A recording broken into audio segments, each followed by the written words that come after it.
It's great to see our friends. Thank you so much for having me again. Thank you, Sean. Yeah. Thank you, everybody for stopping in, for spending a little bit of your evening.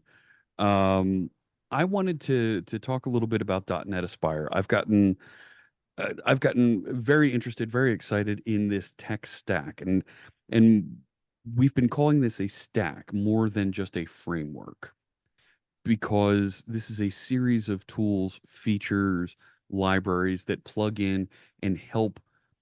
I don't even want to say your application, but help your application system, because it's more than just, hey, I'm working on a website. Hey, I'm working on a microservice over here. We want to help improve your tech stack. And as Sean was saying, um, I host these types of sessions AMA style. Please drop messages in chat. I will pause and answer your questions. There is no stupid question, only stupid answers. Okay. If I don't have an answer for your question, I will certainly follow up with you later, because I want to make sure that you feel that you have the information that you need in order to go be productive and do something cool with Aspire tomorrow, next week, when you get back to the office, when you get talking to the folks on your project team again, and you get that chance to say, "Hey, Fritz showed me something here. You got to check this out. Check out the recording over here on the YouTube channel." So this is a new stack, and I'm going to show the slides that we introduced with .NET Aspire back at .NET Conf back in November 2023. I can't believe I'm saying back in November. 6 months ago, we had .NET Conf live from studios on Microsoft campus, and this was the one more thing that we dropped during our keynote. We talked about all the cool things that were happening with Blazor, with .NET 8. Oh, and one more thing. We wanted to talk about this idea of .NET Aspire.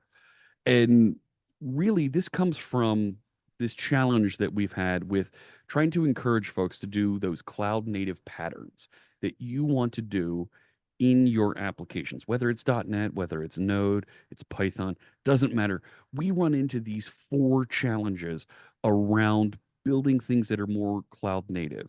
We want observability in our applications. We want to be able to look at metrics in many dimensions, do dependency injection integration for those metrics, and so on and so forth, around being able to observe our systems. And you get a little bit of that on Azure or on the other guys' clouds. And you can see exactly what's going on there when you build dashboards with their stuff. But when you're working in development, it's like, eh, it's like I don't really have the ability to do that. You want resiliency. Dear Lord, the number of times that an HTTP client goes to connect to a service and, oh, didn't quite work. Well, let me go retry again. I want that built in. I don't want to have to go and rebuild that, set up all kinds of little retry services around stuff. It's a pain in the neck. I want that kind of built in right from the get go. And I want SignalR to statefully reconnect this stuff. I want scalability. I want to be able to just drag that slider easily inside of Azure or somebody else's cloud service and say, you know what, give me 10 instances in my application, and I don't want to have to think about that. Being able to automatically get that performance, be able to use smaller containers like chiseled Ubuntu containers. And I want to be able to have ease of manageability, like certificate auto rotation, right? The SSL certificates, be able to have them automatically rotate and work easily. It's a pain in the neck to manage that when you have a very large application system. This isn't just an application, but an entire system of that helps your application. There are no other clouds. That's right. There are no other clouds. So we heard these comments, right? Gosh, I'm not sure I'm putting the Lego blocks together correctly. Every developer on my team now needs to be an expert in networking and containers and telemetry. It's a pain in the neck. I Nothing works together by default, right? You the we're suffering from the challenge of too much choice. Give me something that is reliable, something that is opinionated, gives me a good set of options to run with to start. So it's really complex. I want to make it easy to get started. Narrow down those choices. Give me a good set of choices that I can use that folks have used in the past. That's that paved path that helps me be successful right from the get go. Right. And that's what .NET Aspire is, right? It's a stack for building observable, production-ready, distributed applications. You don't even have to use the distributed part of this if you don't want to.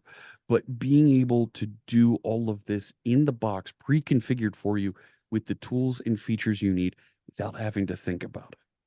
Getting telemetry automatically. Great, we've had a logger built in there, but to get telemetry delivered for you, to be able to get the distributed tracing built in delivered for you, now we're talking, right? Yeah, all of these features, these have been around for 5, 6 years as part of ASP.NET Core, but they weren't turned on by default, so nobody really used it. Things like data protection that you really want in your applications, not really turned on by default and a little bit tricky to set up. But now with Aspire, we have the features and capabilities available to us that you should be turning that thing on by default. And in fact, it's now available by default in Azure Container Apps. So we've given you a paved path that's going to help you be successful. There's a series of components out there. This is just a collection of some of them, including Redis, RabbitMQ, SQL Server, Postgres. There's all kinds of cloud features available for you out there. And these components, we know how to ship components. We do it with NuGet. So we set up and we have Aspire branded components that you can use and install that enable interacting with these various services so that you get the resilience interacting with that service. So you get the telemetry interacting with that service, and you're going to get discoverability when it comes to working with that. And I'm making sure that I remember the question Chris had for us about how to do those connections and how that works. So the big thing, the thing that folks see when they first look at Aspire, and this is an old screenshot, is this dashboard. By default, when you're working with building a distributed application, and you have all these things that you need to start up in order to work with your application. It was such a pain in the neck to do just 6 months, a year ago. If you watched one of my streams and I was building and working on things that were building Azure functions. Okay, I need to start the container that the database is hosted in.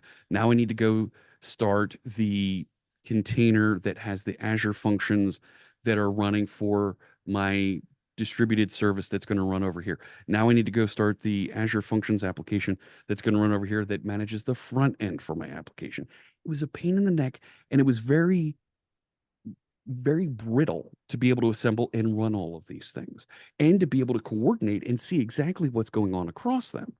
Now we have a dashboard that lets us unify and see all of that in one place with structured logs. You don't have to go get SolarWinds or Datadog or a service like that. It's all built in to this dashboard that you can run for free anywhere. Free, like beer free. Okay. There's metrics built in so you can see exactly how processors are running, how things are behaving in your various application stacks. Distributed traces, and you get to see all the dependencies and how information is passed between them. So we're going to take a look. We're going to start up and show you the default application here, the default template, talk through how some of the pieces work there. And then we're going to dig into something a lot more complex. I'm going to show you the source code to aspirify.net, a news hub that we've been building and maintaining on stream. We're going to take a look at that, pull that apart, and answer your questions about how some of these pieces work together. So we end up with one project in .NET Aspire that is our single entry point. It's really clear this is how we start. We go through an app host project that launches and gets things started. You're watching the NBA? Never mind. We get to express our application topology using C#. This is fantastic for us because let's face it, I don't know of many people that like YAML for declaring and organizing and laying out, here's my system's architecture, because you just need one rogue space in that file and your application system isn't going to deploy and run properly. What a pain in the neck. There's no validation. There's a schema that goes with it, but you need a tool that's going to enforce that schema. It's difficult versus being able to express with a real programming language.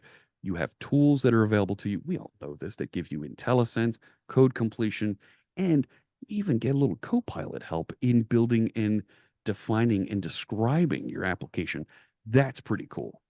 And the last one, I'll show you how we can deploy to the cloud. So Aspire helps you as a developer on your local workstation. It stops on your local workstation.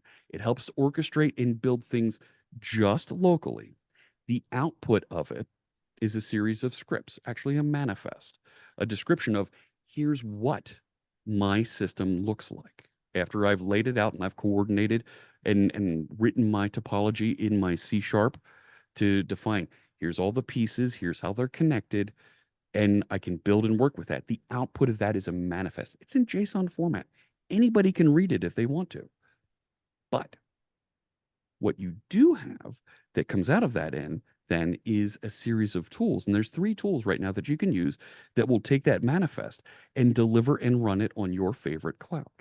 So if you want to run it on Azure, we have a tool called AZD that you can download, install, and it will help you deploy and run your project on Azure. We have another tool available out there that folks in the community built called Aspirate that will turn that manifest JSON into Kubernetes configuration files so you can deploy and run in Kubernetes in Google Cloud or in your own local Kubernetes cluster on site or wherever you may be wanting to deploy a Kubernetes cluster, even Azure AKS if you'd like. Finally, there's also tools from our friends at AWS. Some folks on the .NET team have been working very closely with them to make sure that they're successful in enabling their customers who want to build and deploy and orchestrate AWS services with Aspire. So you can define things cleanly as a series of features with C Sharp and deploy to wherever you'd like. All right. It's all clearly separated so that you can write your code in C Sharp and deploy with another tool to wherever you want. Really good stuff that we're happy to see the community work around and help to advance this to make it easier for everybody to build and deploy applications. So there's a public release that's available today. Check it out, aka.ms/.net-aspire. And you can also get the source code. Source code for Aspire is completely available, githubcom.net/aspire. Let's actually dig in and talk about this thing. Let's look at the template, and then let's talk about building some demos. And I'm going to keep my Blazor hat on here because we're going to do development task here. And we get over to publishing stuff, I'm going to put my Azure hat on here, and we're going to talk about how we actually build and deploy this stuff out to the big Microsoft Azure. If you've installed the latest version of Visual Studio, it's Visual Studio 1710. You can install the 1711 preview, and it comes with it also. There is a .NET Aspire starter application template. I am wearing the Blazor hat. That's right, Mr. Galloway. Good to see you. We're going to start with Blazor here. We're going to build with Blazor, but we're going to switch to the Azure hat when it comes time to deploy and talk about some of the tricks of the trade about deploying to Azure. Because there's some gotchas there I want to make sure that you know about so that you can work around and be successful getting out to Azure. All right. So let's take a look at the starter application here. I'm going to put it down on my dev drive. And sure, let's call this Tulsa Aspire app. All right. And we'll just jump through there. Sure, configure for HTTPS. I'm going to turn this on. Use Redis for caching. So Aspire sets up and has features that run locally with Docker Desktop or just regular Docker if you're on Linux and on, well, it's Docker Desktop on Mac as well, but it'll use Docker to orchestrate and run a series of containers. If you don't want to run Docker, we can also work with Podman, but I've got Docker Desktop here. We've got it set up, ready to go. It's going to give me a Redis cache for this. All right. And that's it. We have an application system built and available. Let's take a look at what it is over here in Solution Explorer. So we have 1, 2, 3, 4 projects, but I just wanted one website. Why do I have 4 projects? First project over here is the actual website, and it's built with Blazor in .NET 8. Of course, I've got things like the always exciting Blazor counter sample. And I've got the weather sample sitting over here also. Now, the weather sample, if you've worked with Blazor before, of course, you remember it goes and fetches weather data from over on the server, right? And displays it in a funny little table format here. Well, we're going to go fetch it from a weather API instead. And we're going to host that weather API in a little microservice that we're not going to expose to the outside of our application system. And we're going to host that right up here in API service. So I have a program CS here, and you see this is garden variety minimal API, map get. And when you get a weather forecast, we're just going to output that weather forecast information. So I've got a service that's defined over here that knows how to return weather information. And I've got my weather page that's over here in another project that knows how to consume that weather information. And when I run this, I can connect and get data from the API service into that Blazor application. So let's let this run. We'll take a look at how it starts. We'll look at the weather, make sure that that all flows through properly. And then we're going to start pulling this apart because there's some interesting things going on there that allow it to communicate and define where that API service is and how we're reaching into it. You saw it was just using an API client. Well, what is that? How does that work? Let's make sure it actually works first, and then we'll come back and start pulling this apart. So here's the resources that we have for this application system. I have my website. I have that API service that we declared. And you remember I flipped the checkbox that said, give me a Redis cache. Well, here's a Redis cache up here. Let's run that web front end. So I have an endpoint here for that address. And here's the Blazor demo. I go into the weather and it brings back and I have weather content. Now that weather content is coming out of my API that's sitting over here in the API service. And that API service actually has an endpoint that is that content that we saw the minimal API builds and runs for us. And just like if I were to be running this right in a solution with multiple startup projects, I can get to both of those endpoints. But the trick always is how do you get right? Going back to, gosh, I know some of you remember the old WCF demos where, hey, I've got a service and I've got a client and I need to get them talking to each other and I need to get them started in the right order and pass the right address and port back and forth between them. What a pain in the neck, right?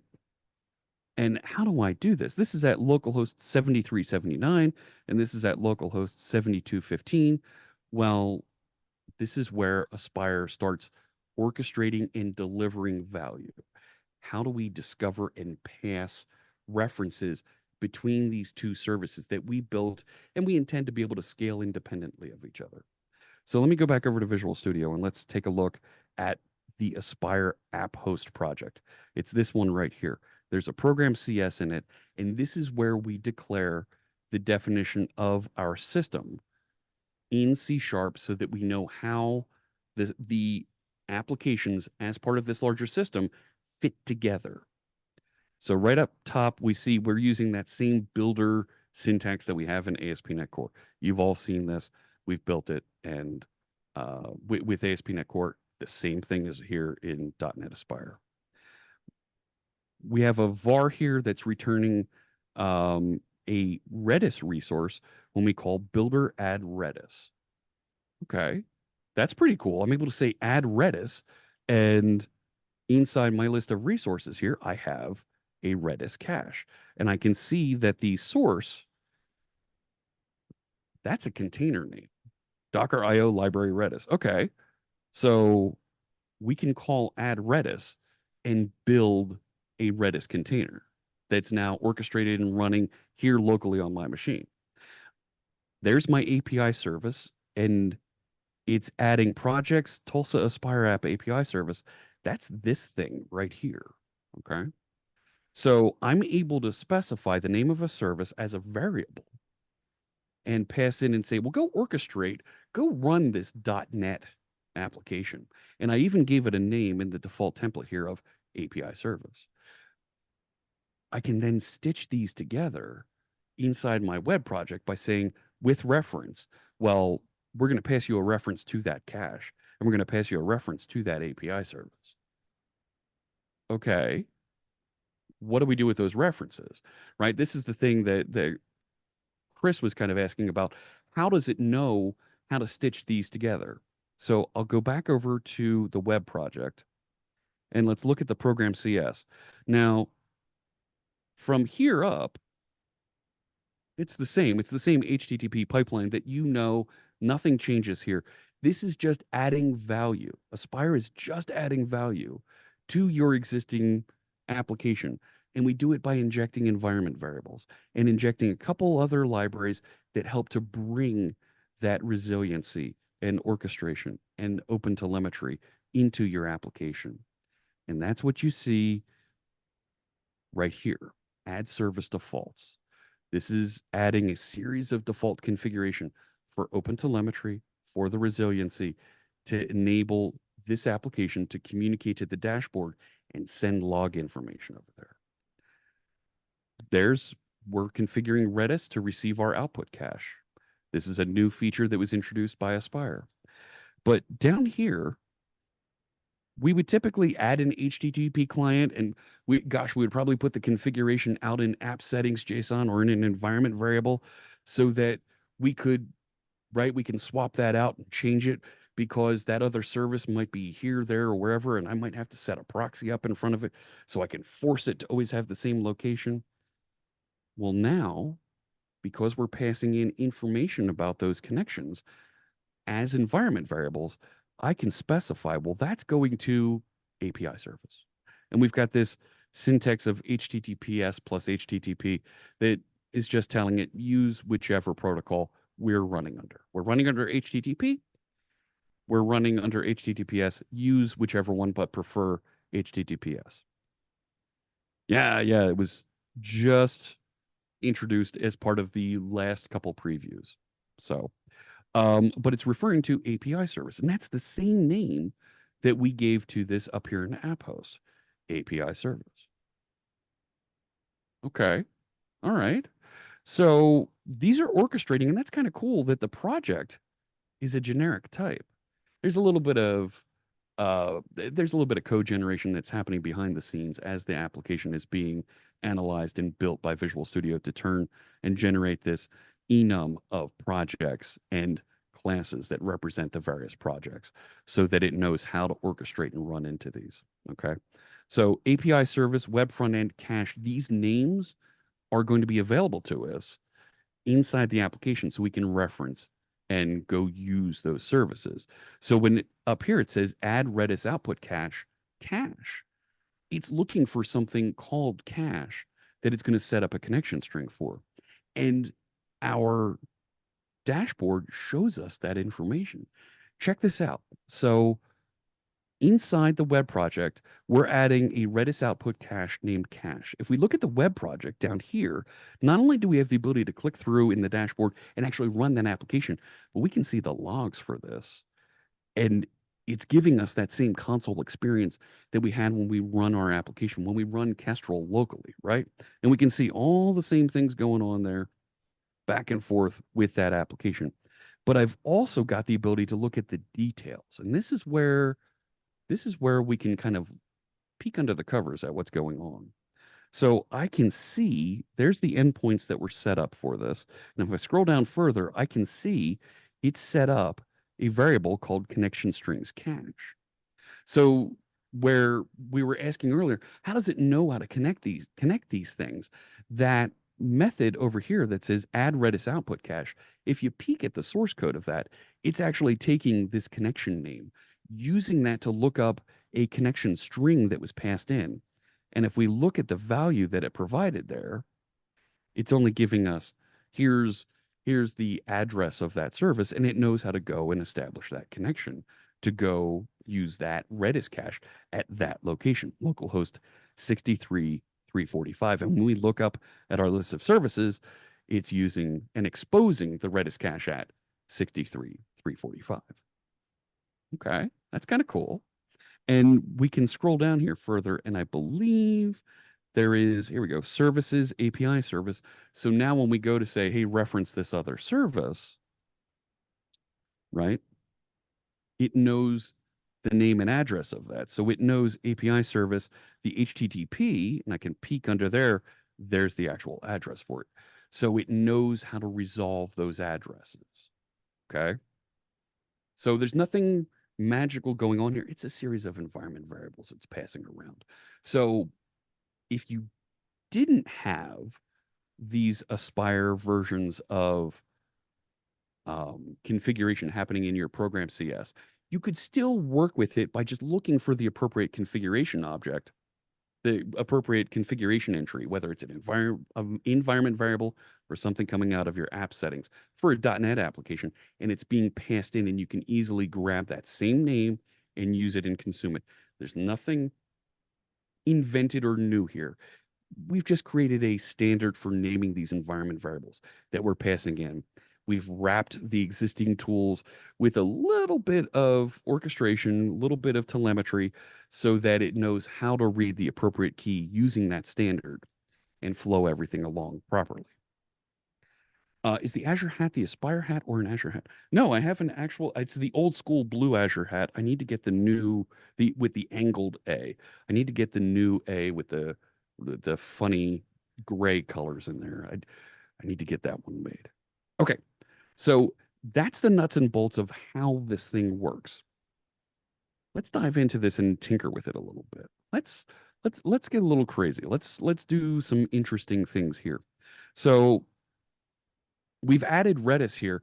We can do things like add database to this real easy. And it's quite frankly, it's stupid how easy it is to add a database to this.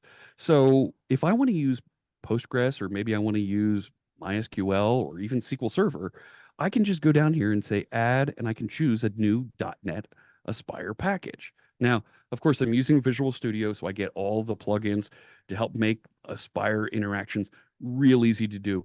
But I'm not doing anything different from calling .NET add package at the command line, right? I've got a nice GUI to do this, nice tools to allow me to go through this. But you can go through and hook these things up at the command line if you'd like. So I really prefer using Postgres. There's Postgres right there.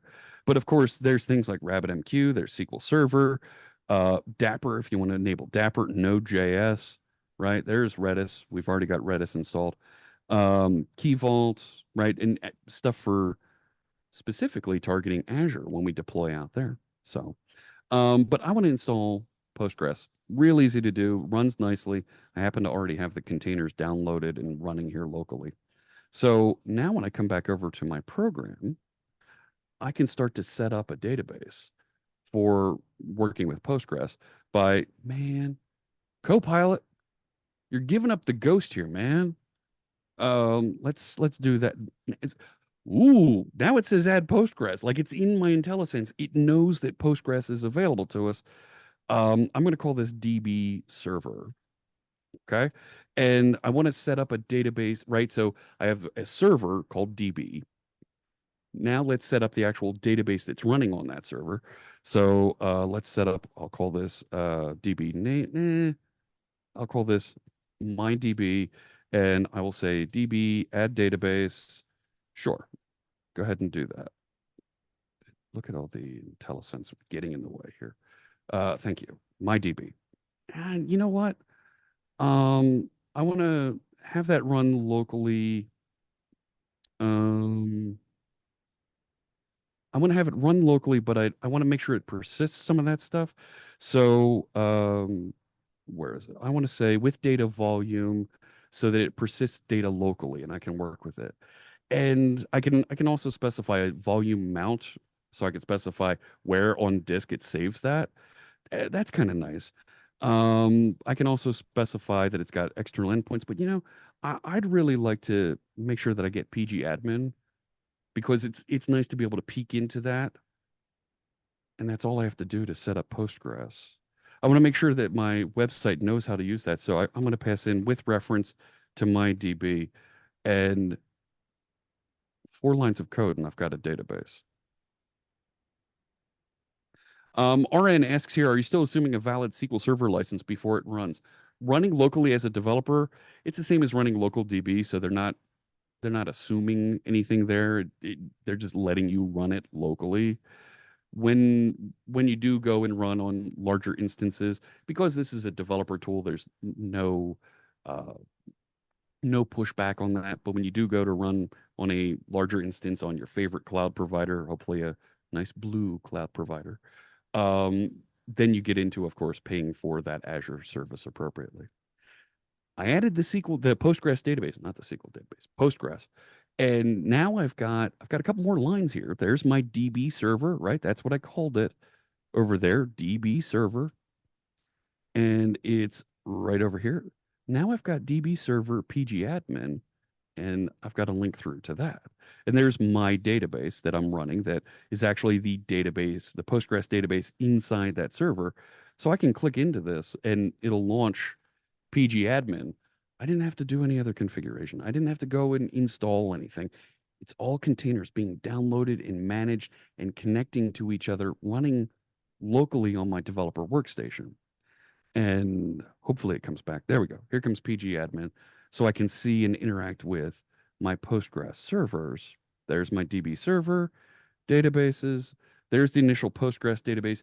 I haven't run any migrations yet for it to build out the other database, but it's allocated. It knows how to use that. And I could ensure database and start working with those features here inside Postgres, running on my machine, getting things all configured to run as one application system that knows how to communicate to each other. So that's really cool to be able to have those interactions. Oh, and just to make sure I show you, let me click into the details of the website. And if I scroll down here into the environment variables, now you see connection strings, MyDB, right? Because I named the database MyDB. I passed that as a reference into the website down here. So it passed connection strings MyDB, just the way that you would reach into app settings, right? We've got our connection strings in our app settings JSON file. If you had an entry there called MyDB, it would look like this, right? And there's my username Postgres, and it generates a password. Now, tip from somebody who's been running into this and using this for the past few months, that database password rotates every time you start this. Okay. Every time you start the application, it will rotate that. So if you're persisting and working with data on disk that you want to be able to reload and work with, you want to persist that database password. Here's what you do. Set up a parameter. There it is, add parameter. And I'm going to call this DB password. And is it a secret? Yes, it's a secret. Of course, it's a secret. It's a database password. And down here, then, when I start the database, right, on this line, I can tell it the password is password. And it will configure and run with a database password. Now, you stick an entry inside your app settings, and it will pick that up and use that for this database password. Let me catch up on chat here. James says, I'm building two websites which are apparently independent, but secretly talk to each other. So two front ends, each with its own API and domain name. Can all this be on one Aspire dashboard? Oh, you better believe it, James. I got you here, right? So we have web front end down here. Let me take out what I was doing there with the password. And I'll show you. I have a running password sample that we'll look at in just a minute. So let's back this out and let's add website 2. Let's add a second website here. So there's the Blazor website. And you know what? This one I'm going to add as Razor Pages. So I'm going to add a new project. ASP.NET Core. Do I have one here? I don't have one here. Web API, Razor Pages. There we go. Give me one of those.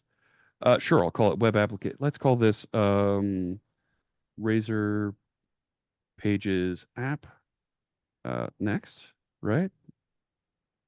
And sure, enable container support. Yeah, give me individual accounts for authentication. That's fun. Container is running Linux. Build with the .NET SDK. Look at this last one right here. Look at that, John. Enlist in .NET Aspire orchestration. Yes, please. I don't even have to set this up. It'll just do it. So, Razor Pages app in Program CS, right? So here's all the things, add services to the container. All the stuff runs normally, okay? Back in that app host, There's my second project that you were talking about, James. It's another web project that I've added here. I want to make sure that it enlists and uses the telemetry and resiliency. So let's add service defaults, and I'll show you what's inside there in just a minute. And I'll just restart this. And now I have my API service, I have my Razor application, and I have the Blazor application all running at the same time inside. And that's why I describe the Aspire application system and not an application or a framework, right? It's a stack of things here that you sprinkle across your entire system that you're building and running. So let's take a look here. It comes in just a second. Andrew asks, how easy is it to add existing databases? Andrew, I got you on this one. Let me show you that one in just a minute. Um, Brian asks, I haven't tried the latest version of Aspire, but is it easier now to add a view front end site? Thank you, Scott, for sharing the link there. You betcha. I'll show you a quick way that you can add a node application to your Aspire system. So API service, there's my Razor Pages app. I can control and open that one. And here's the web front end, that Blazor app that we were building. There's the Blazor app. There's the Razor app. So I have one weather API service and I've got two front end applications. I can connect and use that same web front end, weather front end in both if I wanted to, right? So now I've got the ability to set up multiple front end, not just APIs, but services that connect to each other. I want to make sure I call Jeff got a something. question. Sorry, yeah, Jeff. There was a question that came in earlier that might have been skipped over a little bit. Is now that you got multiple front ends, let's say that you've got the one API service that's available to those front ends. How do they know to reference that API service specifically versus something else? Sure. Great question. That's where the topology definition using C# starts looking very, very interesting and compelling. So here's the web front end, okay? And here's the definition of the API service. The web front end knows how to reach into that API service because we passed it in. We told the web service about the API service by passing it as a reference right here. Let me rephrase that because that sounded bad. The Blazor application knows about the minimal API service because we connected them using this with reference method, right? This is the same way that you might set up a connection string that's sitting in an app settings or an environment variable somewhere to get these two to recognize where they live. Okay. So it passes in and knows about that. So I can do the same thing and pass that exact same reference in down here. And now the Razor Pages app knows about the API service also, right? That's pretty cool. Now it's getting interesting. Now think about you've got a common library of the client front end view models that you're using and you're exposing from this API service. You can put them in a class library and share it between your Blazor application and your Razor application. And they don't know about each other. They just happen to be referencing a common shared library. So let's also take a look at this piece right here with external HTTP endpoints. I got to make sure I call this out. When you set up things with Kubernetes, right, you have to declare your ingress point. How do folks actually get into your application, right? You can set up multiple ingress points so that folks can be able to access some of these API services, some of these applications. But at the same time, you don't want them to be able to access your Redis cache.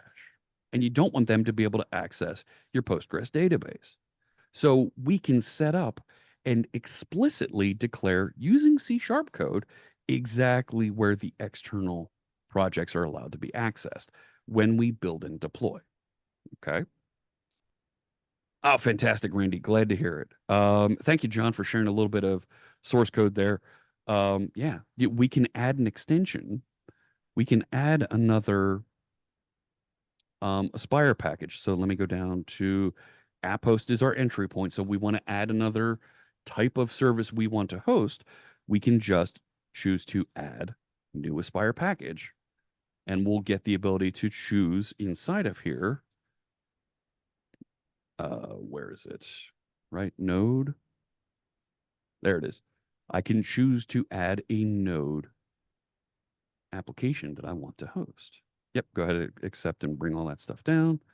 And I can jump back over here and we can say var node.js app equals, it's not exactly that, but there's node app, add npm app, and you can kick off and run those other web front end, those other web applications.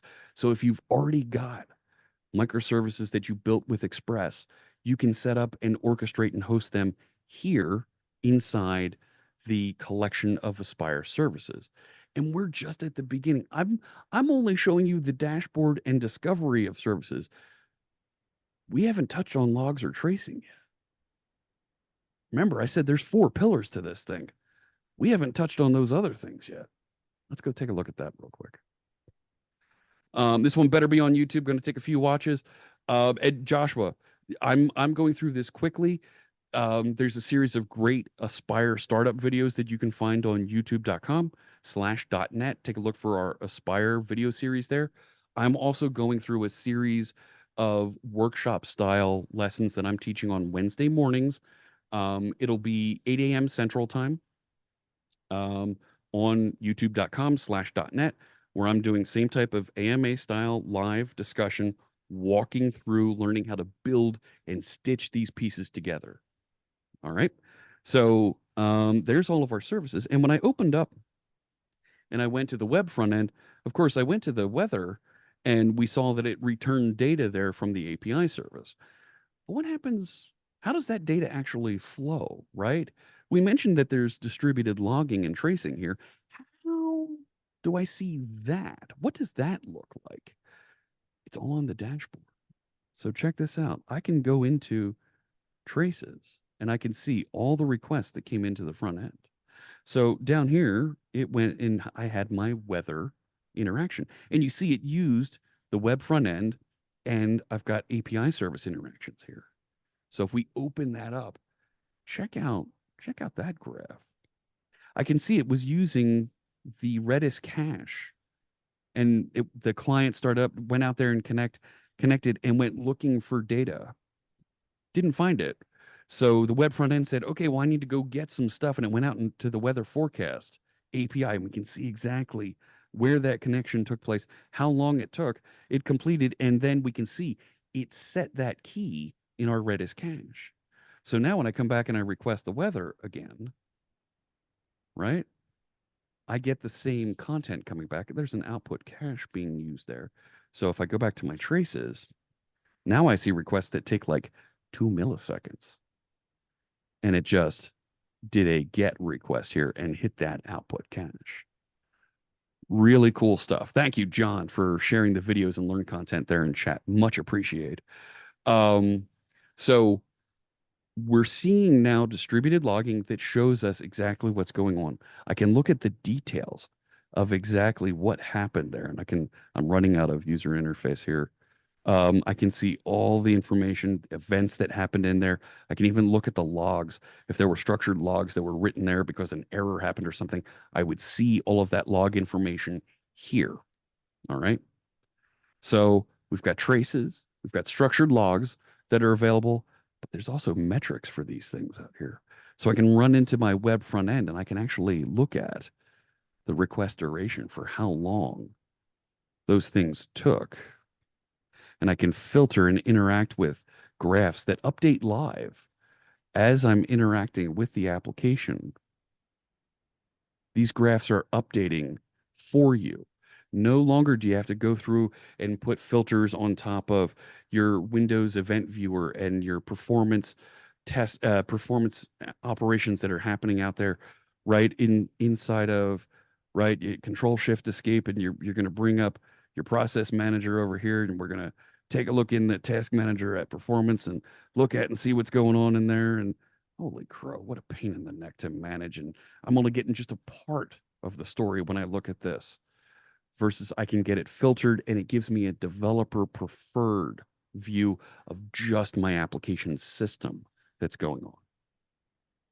Really good stuff that's going to help make you more productive and be able to build and deliver applications better.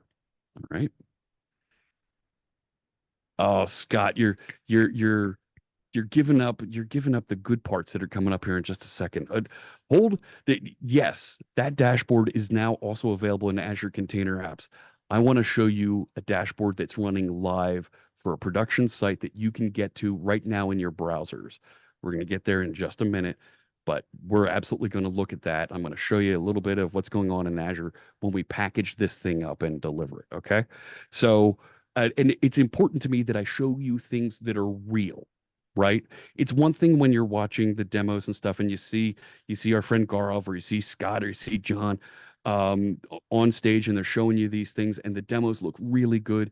And when we do give those demos, they have to be scripted to a certain point. We do have to really try and stay within a certain amount of stuff.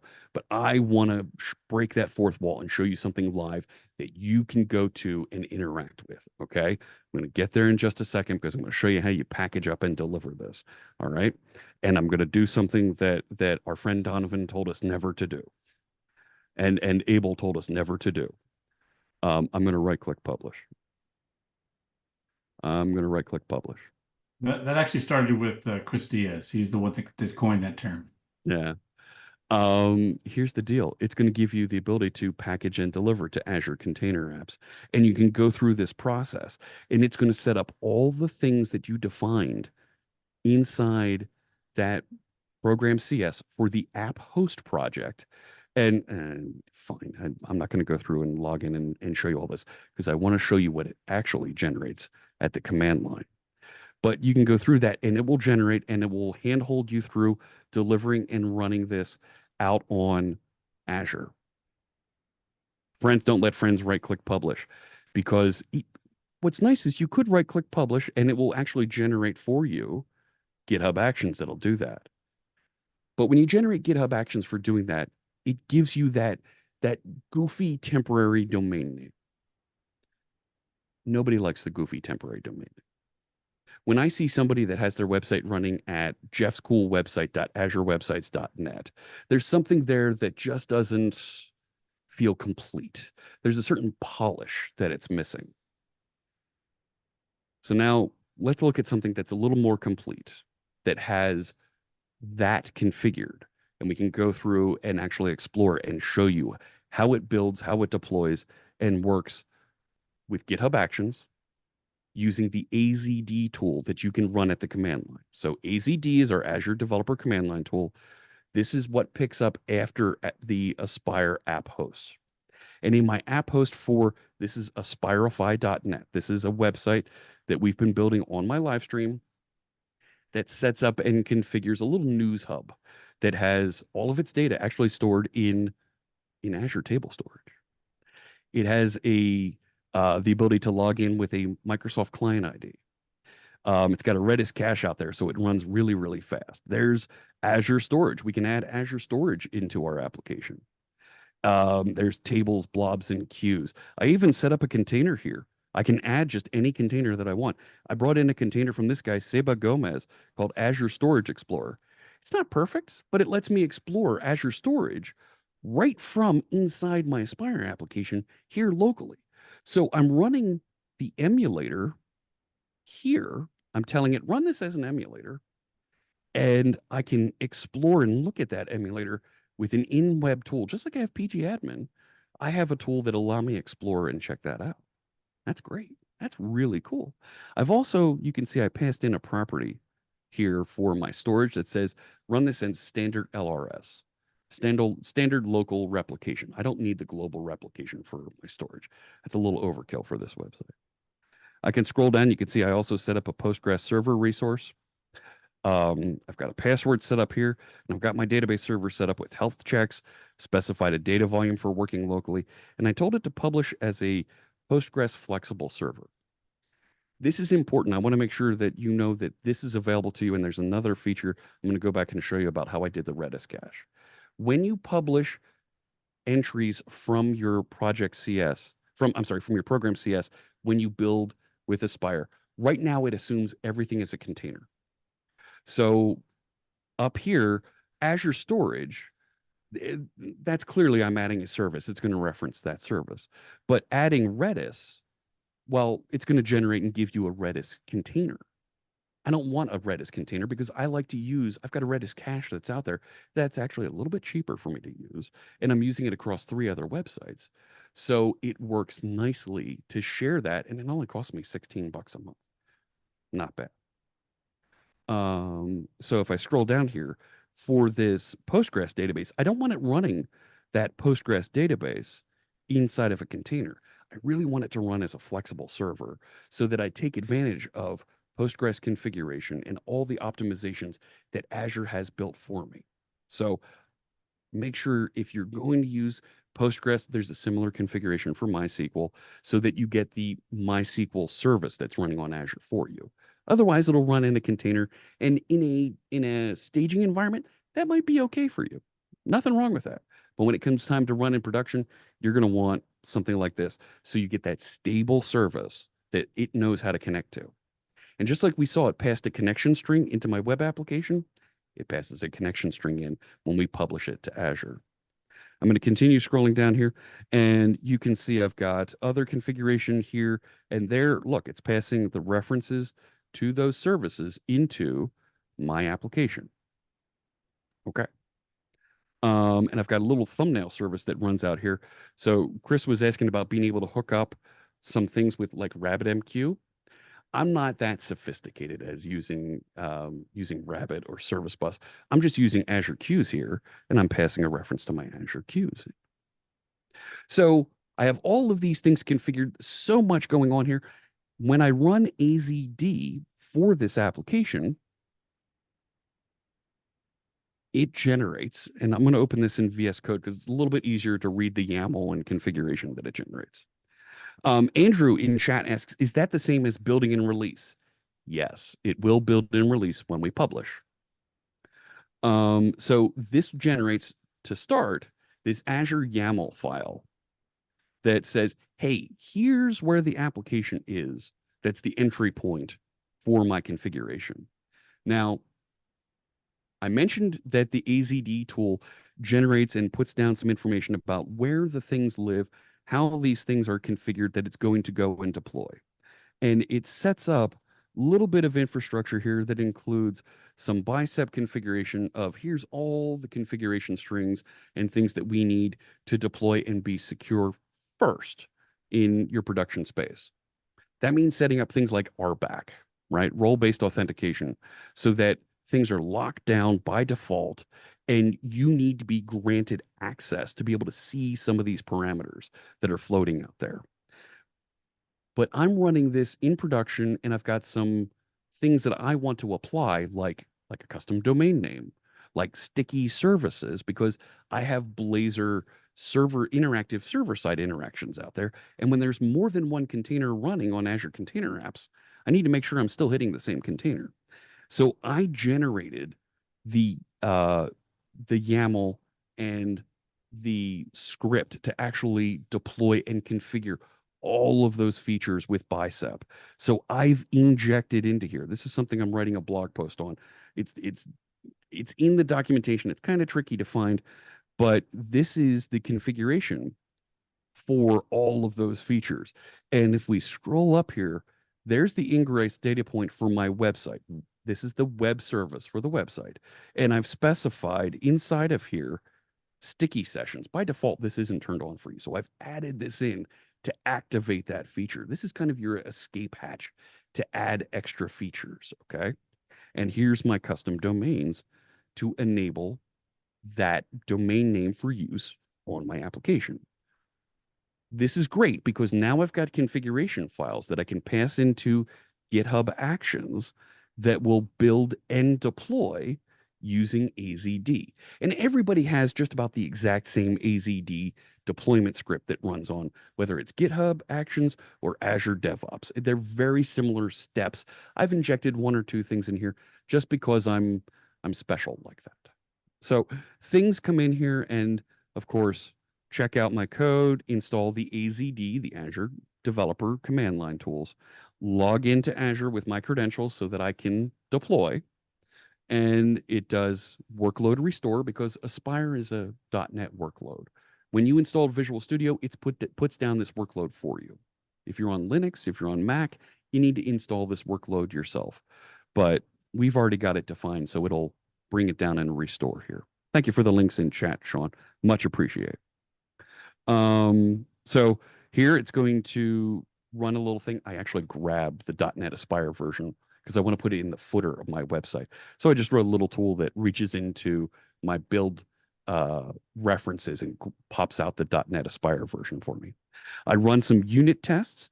I publish those test results so that if something happens and my unit tests fail, don't try and provision this thing.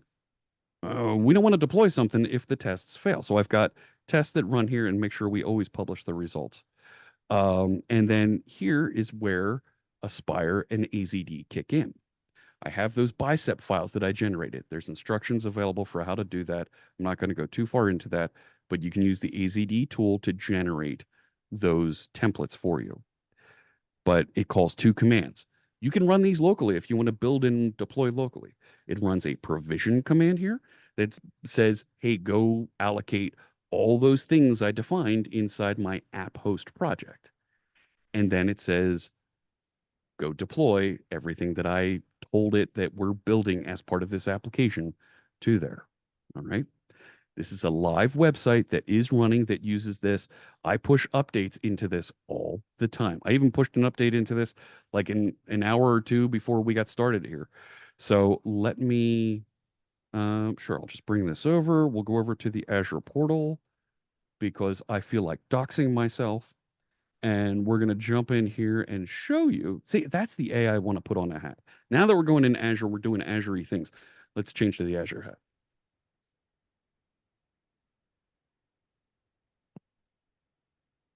So now that we're doing deployment and management things, now I can see my web application. I deployed, it calls it web because that's the name I gave it inside my app host, right? For this project, inside my program CS for app host, here's my website and it's named web. So out on Azure, it names it web. And it's inside a resource group that I specified called Aspirify v3, because this is the third version of Aspire that I've deployed and I've got it finally locked down. But you can see it manages a container apps environment, and it's got that ugly application URL up there. And I can click through and go there, and there's the website. But that stinks. I don't want that.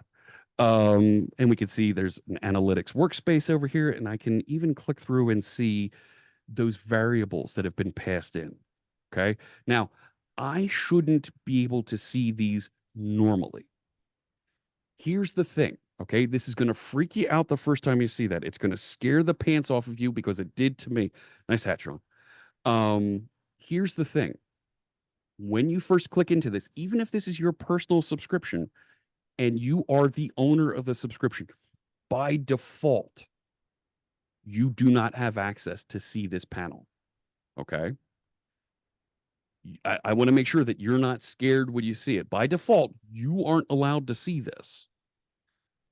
You need to actually grant yourself access to it under access control. And because you're the owner of it, you can grant yourself access. So I want to make sure that you see that you can do this. Okay. So not only am I service administrator here, but I've also granted, why isn't it showing it? Owner, user access administrator. No, that's not it. There is, yeah, it's the user access administrator that'll allow you to see it by default. You also won't be able to see it in the key vault. It deploys a key for you to go along with this. check this out. Let me go back to the resource group. So I had a thumbnail service. I had the web service. There's Redis that it's delivering as a connection string. But look at what else it deployed here. I've got a data migration service that knows how to migrate my database. There's my thumbnail service. That's a little microservice I built that resizes thumbnails for me.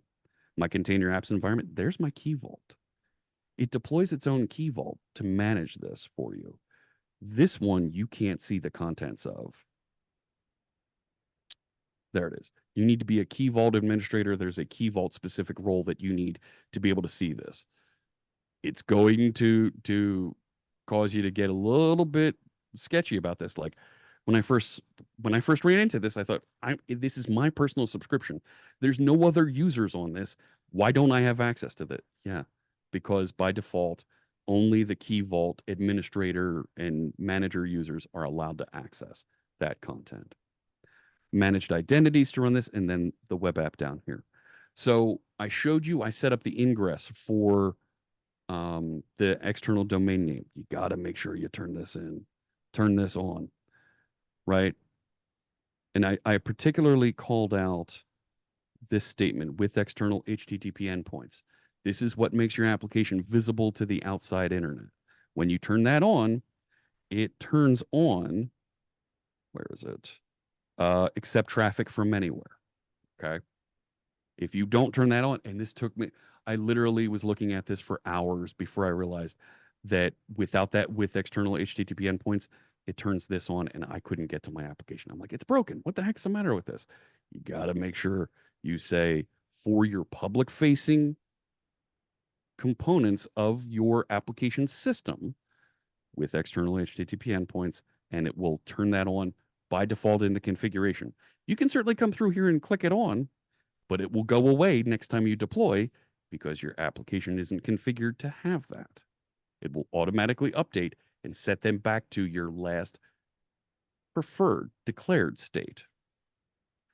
Last things that I want to show you here was the custom domains. You saw I had it in that YAML file. There's my custom domains so that I can go to aspirify.net and it opens and shows you this website. Everything is cached in Redis cache. All of the contents, the thumbnails are being delivered, cached locally. As I create and add articles to the website, those thumbnails get downloaded, resized appropriately for this website, converted to WebP, and cached locally. I can log in with my Microsoft account, and I had to turn on session affinity there because this is going to require me to use, I'm using Blazor Interactive Server. So when I go through to my admin page and I look at the list of content here and I page around it, I want to be able to get that interaction using Blazor. It uses SignalR, so I need the session affinity to make sure that it comes through. I've gone through and talked a lot about all of these features in here. I've shown you a little bit of how Aspire works. I've shown you a little bit of Blazor code here. We've looked at and I've shown you this website. It's live. Go to aspirify.net and click around. That's a .NET website built with Blazor with server-side rendering that delivers and runs in your browser. You can scroll all the way to the bottom and you can see the version number, the version hash, .NET 8, Aspire 801, and you can even see when the page was last rendered. All right, I've got all that information down there. There's this is hooked up to Azure Search, so you can search and find articles. You can find content. We generate RSS feeds for this. There's a sitemap. It's registered with all the Google SEO capabilities and tweaking and tuning. There's still more to come. I've even got a new and popular section here that loads up. So let me log out. There it is. That loads up with some of the recent most popular articles. A lot of folks have been interested in Aspirate. That's our tool for deploying with Kubernetes. Okay. So this article, this click through has a ton of folks interested in it right now. So check out the website. There's all kinds of articles that are going to help you be successful with .NET Aspire. There's sample code. There's videos from all kinds of folks. James Montemagno. There's our friend John Galloway talking to folks on the videos with the .NET Community Stand-Up. Back up to the .NET Community Stand-Up. Where is it? There's James and Sean Wildermuth. Our friends from the .NET Maui team talking about how to use .NET Aspire. Nick Chapsis. Gosh, there's a couple of our friend Layla Porter. Why did you just move over? There was, I don't see it. I don't know why that moved. That was neat how it did that. That wasn't what it should be doing. Where is it? It is I should be able to find the community stand. ASP.NET Community Stand-Up. There you go. With Damian Fowler, Damian Edwards and David Fowler. And the building distributed applications with Entity Framework. Great stuff out there that you can find. And there's other articles out here that you can check out. All the things that I've been building for this website, I do live on my live streams on Twitch and YouTube. You can find the recordings out there on my channels, okay? We've covered a ton about this. You've got to have questions. I did pass 2 of them with the purple thumbnails. Ah, darn it. All right. Yeah, I'm not sure why the CSS just wandered off. It must have been something with the where it thought it was the carousel or something. I don't know. So what questions do you have? We've covered a lot with .NET Aspire. Make sure you check out the website. Right, that content is at .net, and there is Aspire resources out here. I think it's under Cloud, right? And there we go. For .NET Aspire, you can find stuff here to help get you started. We've got learn tutorials out there. There's videos. There's sample code. Lots of great stuff. There were 2 sessions at Build. You can find those on the front page of Aspirify there, right there as tutorials. And I want to make sure not that one, the other one, the one with Fowler, down here. This is out on YouTube. David's actually adding a mail server on the fly to an Aspire system here so that you can test sending emails appropriately and be able to dig into an email server and see exactly the syntax of what was sent and be able to interact with it. It is a very cool little demo. And it was just 2 files that he added into that app host project to light up a container that knows how to do it. See that? I just moved that featured post again. So I highly recommend this video to check out. He goes through a lot of the intro stuff in the first 20 minutes that I've covered here. And then he goes through and shows this mail server sample. It's very, very interesting. And there it goes moving again. Why the heck is that moving? Somebody's going to be debugging some CSS later. Let me tell you what. Thank you so much for having me. I'm going to stick around for questions. Check out the website. Check out the demos, the source. There are sample code blocks out here. Why is it? That you can find. There's a couple of demos here from David, including hooking up Event Grid. This is really cool from Mario, who hooked up Aspire with the Unreal server so that you can run your Unreal gaming server and orchestrate and manage it in an Aspire system, getting open telemetry flowing back from that appropriately, and be able to watch exactly what's going on. There it goes moving. It has to be with that new carousel section I added to the website. Garnet support was just added. We've got samples and source code for that. This is a very cool sample from David as well. Wait for dependencies.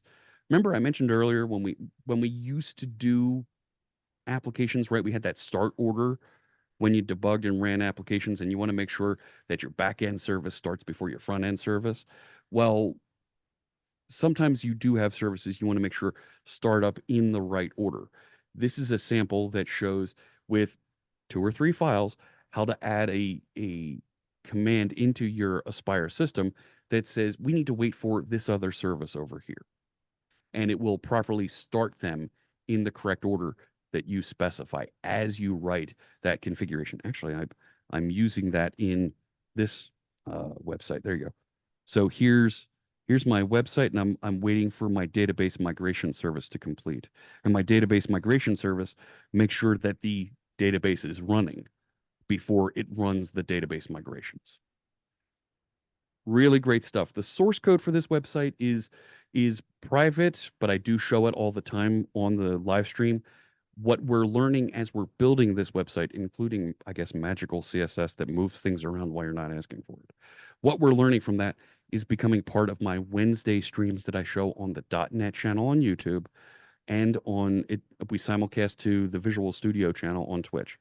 We're building a simple blog, and we're slowly adding Aspire services to it, to the point that we're going to turn it into a massive content management system that has all kinds of interactions and service bus and queues, thumbnail management service, and email notifications. All of that is coming in this development series. And there might even be a guest or two as we get into showing how we deploy using different systems, different services. There might be a guest, not making any claims, not making any promises, but we're going to have a little bit of fun as we build out that system. How we doing there, chat room? How we doing there, friends? What do you think? Tell me. I see questions from folks on Twitter. I don't really understand what Aspire is. Have I answered and gotten you up to speed on what Aspire is? Are there things here that you see that you like, that you don't like? You've got a couple folks here that are participating in chat that want to help you be successful with this. So let us know. We're not going to say no. We're not going to feel bad or embarrassed if something doesn't work for you. We want you to be successful. So let us know. We want to make sure that you come away from tonight's meeting and you're excited about this. Yeah, I have Andrew, a that's question. right. Add existing database. Mr. Carl Franklin. My question is, I'm sorry, I just got here. What's Aspire again? I'm sorry. I'm kidding. I'm a kidder. You want me to mute him? Thank you, sir. Take Somebody away did his ask a permission. question about adding an existing database. Let's do that. Let's add an existing database here real quick. I'm going to go back to the template project just because it's a little bit cleaner, and we can step away from some of those things that we had added in there. No, open project, and I'll jump back over to the simple example that we had. Where'd it go? Tulsa Aspire app. There we go. And so the question of, I've gotten an existing database out there. How do I pass that information in? I show you. Two ways you could do it, right? You can do it the same way that we're working with it right now. Nothing is going to keep you from going into app settings JSON, and of course adding a there it was, connection strings. Oh, come on, Fritz. Now I'm all flustered. Look at that. And I can add existing database, right? And whatever my connection string is. You can still do that, and of course set up the user secrets here inside of that application project. But you know what? That stinks. That's not really where you want to put this. You want to put the configuration for these things in your application system so that it's coming out of app host, right? So let's do that. Let's not put it here. Let's bring that in as part of the entire system. So what you can do, go back up to app host. And you saw me do this. I started to define a parameter. We can do that. So I'll go back up here. I like to put the parameters up near the top. Call me old school, defining variables and private fields at the top of my classes. I feel like that's the way that I want to organize this. And then I've got kind of clusters of features here, right? Like I want to, Steve Smith is going to yell at me. Right, I'm going to put my database here, and right, I can do my regions here. I can say region, right, API service, right, and region for that, region, Blazor app, right, and somewhere Steve is very anti-region, but now. Right now I can collapse all those up, and my hotkey for collapsing regions isn't working. Where I thought it was MO. What's the hotkey for collapse all regions? Outlining, yeah. Where is it? Collapse It the used to be, definition. depending on if resharper's installed or There it something goes. else, and sometimes it changes it. It used to be control MO. Yeah. So right now it becomes a little bit cleaner that I have these groups of functionality. So if you want to add an existing application, an existing database out there, existing DB connection, I can do that and grab a environment variable. That's not really a cloudy way to do that. You want to do something like add parameter, right? And you're going to name that existing DB connection or whatever you call your database. And I'm going to make that a secret. And then down here inside of this application, it's another reference that you're passing. Here's the thing. When you go to build and deploy this, it's not with reference. It's with environment, with, where is it? Yeah, with environment, right? No. I've done this. I know how to do this. I will, where is it? Um, no. I thought it was with reference, and I was able to pass that parameter. Existing DB connection, and it's an endpoint reference on that. Why am I forgetting this? I did this just a little bit ago. Environment callback, no. I saw with environment of a type in the list. No, that's not what I'm looking for. I know what you're talking about. There's a way to pass it in. There's the parameter resource. Uh, right. DB connection, and then the existing DB connection. I think it's just DB connection. Yeah. And now it'll pass that in, and you can grab that and use that inside of your application.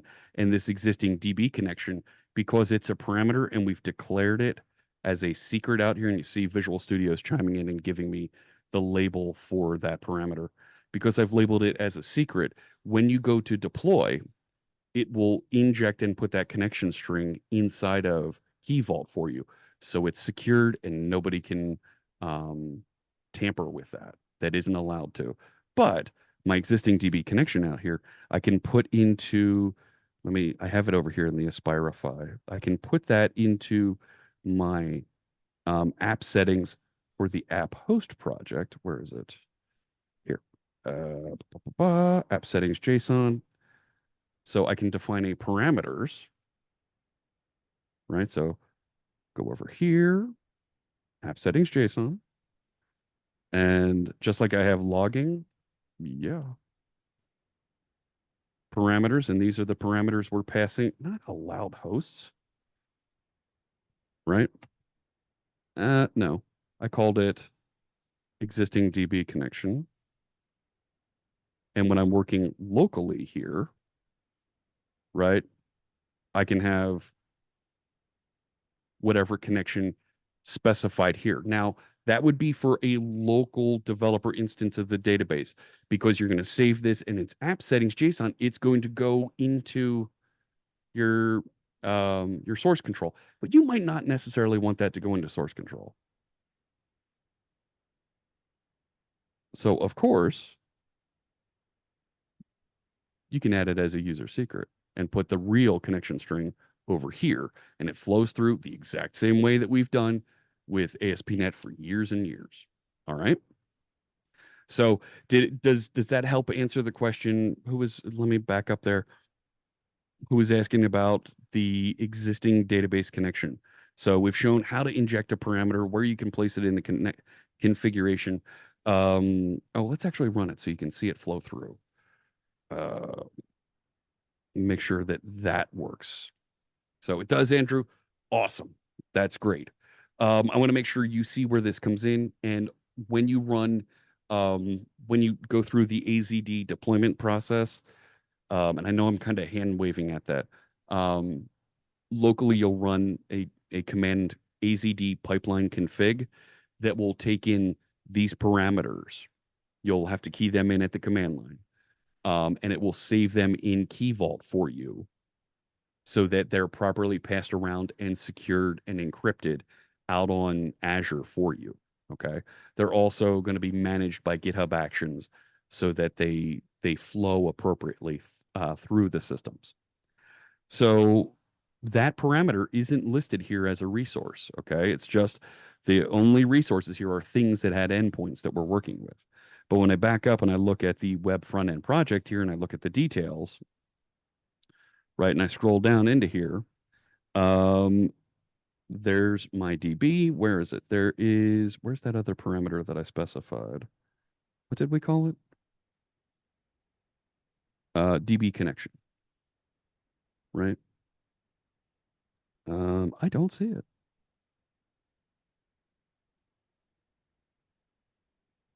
Thought we passed that in, but I don't see it. There's something I'm missing here, and I'm off the top of my head, I'm not identifying it. There's all the open telemetry stuff. And I haven't even gotten into setting up and doing open telemetry traces, but we've covered a lot. What do we think? Does this replace your DevOps pipelines? I mean, or would you put this in a pipeline? Great question, Robert. Thank you for asking that, because that's the type of question that we need to make sure we answer. This doesn't replace your pipeline, but it augments it. All those things that you would have to set up and configure in a developer workstation are here for you by default. It makes it real easy to get those plugged in and working on your workstation. I can commit all of this now and pull it down from GitHub, from Azure DevOps on another workstation, and I'll have the exact same experience starting it, allocating containers, and running it. It stops. The Aspire experience stops right at the deployment. I added it to the Razor Pages app. Thank you. The configuration for this and what it provides stops at there's DB connection, right? And there's that server equals that I keyed in. Thank you. Appreciate it, James. See that's why this is pair programming at its finest. So to your question, Robert, it stops at the end of the developer experience, but we can, as I showed with the GitHub Actions, we can bolt on our DevOps workflow so that it consumes what we've configured here, and it will deploy that using that configuration that we've declared in that app host project. Okay. So like all the existing, key vaults and stuff that prod has that they don't let us touch, we would continue to use those for the production deployment. Yep. This is just for, okay, gotcha. This is for working locally, and you can use some of the tools that we have here that will allow it to connect and consume and still use and reuse those features in Azure or Kubernetes or AWS appropriately. Okay, cool. Thanks. I see a question from Chris. Is it possible to run the projects inside of containers as well? They are running inside of containers. So when they start up. Okay. Yep. They just show as project in the dashboard. I didn't know if that was like. Exactly. Yep. Okay. So does that mean that we're debugging them inside of the container when we have breakpoints set? Yes. Not only are you debugging them inside the container, but when we open and we go, I'll go to the Razor app, right? I can go to that Razor app up here, go to the pages, go to index, right?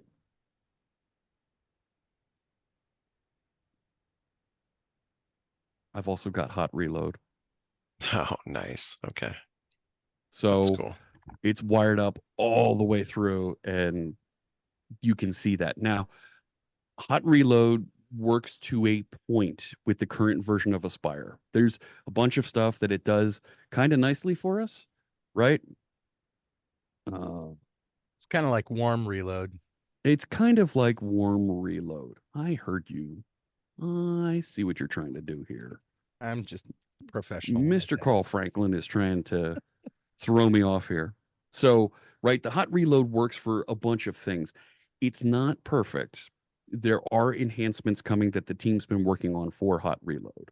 They're always working on enhancements for it. They always want it to be better for you and do more cool stuff to make you a more productive developer. There's more cool stuff coming for .NET 9. Okay. Let me catch up here. Ross asks, silly question. Does it have to be deployed to Azure? Nope. You can use AWS. Yes. And I'll go back over.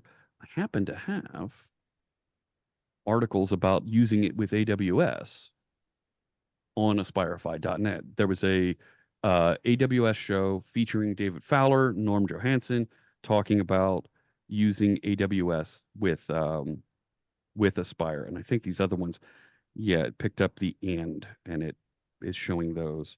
Claim check pattern, AWS message processing. This was just added recently. So there are capabilities for it. Check out this video that was done on Twitch. Amazon owns Twitch, so they do their AWS shows exclusively on Twitch, archive it there, and so forth. So you can find that video and you can see David Fowler. Yes, Microsoft people are allowed to talk to Amazon people. We aren't the Hatfields and McCoys. We do work together to make sure that you have a good experience. So absolutely, you can do that, Ross. Thank you so much for that question. You guys were on a podcast probably 14 years ago. Chris and Carl were. Carl and I are on a podcast every week. You can find that on Fridays, the Blazor Puzzle. Have a good one, John. Thank you so much. We're going to do more with the Aspirify.net website. I want to get folks like our friend John there to be able to maintain and do some more cool stuff with it as it grows. So, any other questions? I really enjoy the questions. I appreciate it. RN asks Google Cloud. Aspirate helps you deploy to Kubernetes, and that I believe that does also work for Google Cloud. It works for all the Kuberneteses. Is that a thing? Is the plural of Kubernetes Kuberneteses? Or is Kubernetes like moose? And it's just the singular is the plural. You can deploy to all the Kubernetes. Yeah. It doesn't matter if it's AKS or Google Cloud or it's Amazon's. It's the Latin Kubernetes. I remember that's what they call the Kubernetes that runs out at the Vatican. So skipping the fact that Kubernetes is a Greek word, but yeah. Yes. That's why it's funny. That's even funnier. All right. Cool.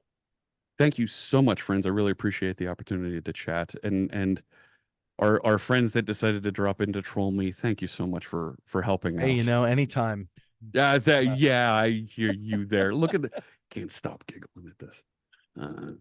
Jeff, I just want to say you're amazing. I think oh you're my awesome, gosh. and we should all give him a round of applause. Thank you. You are amazing. I do this 2-3 times a week over on Twitch. If you want to see the fun on Thursday, watch me dress up in a squirrel costume and eat extremely hot chicken wings because folks donated to St. Jude. And on Friday, Carl has graciously decided to accepted an invitation to join us thanks to folks' donations to St. Jude Children's Research Hospital. So it's amazing. Yeah. Thank you so much, friends. You have a Maui question? I will attempt to answer that. No guarantees. I've been beating my head against this all day and I can't quite figure it out. Two-part question. Number one, and I'm brand new to Maui, like days old, though I know C# from a while ago. I'm trying to figure out a way to have a standard header across what is going to become a desktop app. Yep. And I can't quite figure out I think it's the app. Hang on, let me bring up Visual Studio. The app XAML, the main page XAML. It's app XAML or app shell. If you could just point me to a resource. I'm looking at the Montezamo media or Montemagno demos. Montemagno, yeah. Sorry. With the monkey workshop. Yeah, monkey doesn't help. Okay. They really need to come up with a better example. basically what I'm trying to do is just have, it's kind of like a standard Microsoft, I got you. header up there. I It's going to got be you. a flyout. I'm going to give it to another dev to work on. That's part one. And part two is binding it to a static.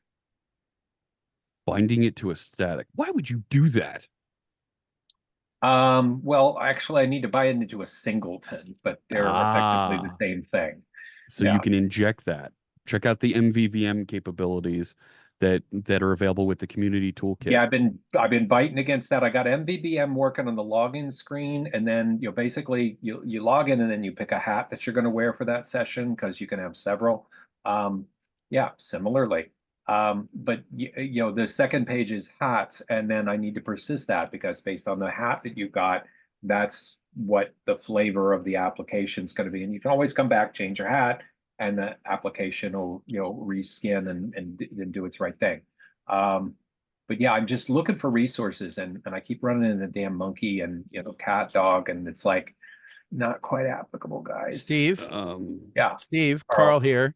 Are you married to XAML, or would you be open to the idea of using Blazor for your UI? I migrated away from Blazor because I don't want to do the web. I mean, that's just too much of a learning curve for me. I'm a startup. Oh, I'm trying to okay. get functionality out the door. HTML, CSS is more difficult for you I than mean, if I can XAML. stay in C#, XAML's new to me. I Whoa, wrote a whoa, WinForms wait a minute. prototype of this last Let- year, and I want to get it to the point where it's a little bit If XAML is new for you, yeah. and HTML and CSS, and you want to use C#, you can use Blazor, and Yeah. not in a web sandbox with Maui, and have the full machine available to you just using HTML, CSS rather than XAML. And if XAML is new to you, and if you understand HTML, CSS, that might be a viable option for you. I don't think all my code got uploaded here properly.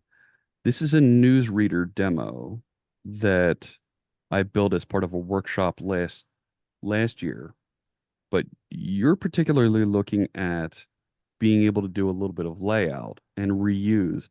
We built an RSS reader as part of this demo. I have the source for a collection view that lives inside of a vertical stack layout. So you just need a vertical stack layout and just pin that label to the top. So I Okay. just have a label sitting up there. Yeah, there's going to be a couple of widgets up there. There's going to be a logo. There's going to be a breadcrumb that'll expand and contract. Hence, Yeah. I want to be able to poke into that from anywhere. And then there's going to be a kind of an admin user circle on the upper right. It's pretty standard stuff. Yes. I'm going to turn this over to another dev because I'm worried about the main meat and potatoes of the main canvas of the application. That's the part that I need to get to, and all the rest of this is a little bit fluffy for me. There's code here that's missing that I have on my machine that I need to upload, but this does that. And to Carl's point, the last bit of this sample is actually adding that Blazor hybrid, so that for an RSS reader, you can see and work with a collection of RSS feeds. And when you actually click into one of the feeds, it opens that HTML in a browser view for you. So let me go revisit and make sure I have all the documentation for this. I should have it sitting here locally, and I can get that. Okay, and then just shove it pushed up here. I'll take a look at it. Yeah, and drop me a line on Twitter, and I'll get back to you with this. Okay, is your Twitter? My Twitter is C#Fritz, or whatever he's calling it this week. He's calling that service X, Twitter, that guy. Elmo.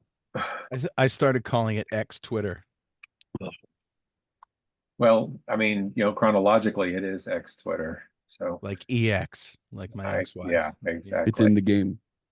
I didn't think I had to explain that joke, but just in case. Oh my God, he renamed it to X.com now too. I'm never on this server. Yep.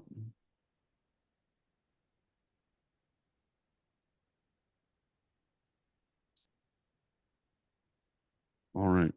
Any other questions? Anything else that I can cover? No? All righty. Well, I will stop sharing. Good. Yeah, any other questions you guys have, you're more than welcome to ask. I will go ahead and let's do this. I will cut off the recording here in just a second. And all right, yeah, all right, Jeff, thank you so much for the presentation tonight. I greatly appreciate it. We got a lot out of it. Really appreciate it. And the video will be up on the YouTube here in probably a day or two. I'll try and get done by tomorrow. And like we already put it out there on in the chat someplace with YouTube at Tulsa DNUG. And I will try to grab all of the other links that have been posted and put those into the show notes, as we say. So I'll get them out there as well. If you have other questions you want to ask after the recording, hang around and we'll go from there. Thank you, Jeff. Appreciate it. All right.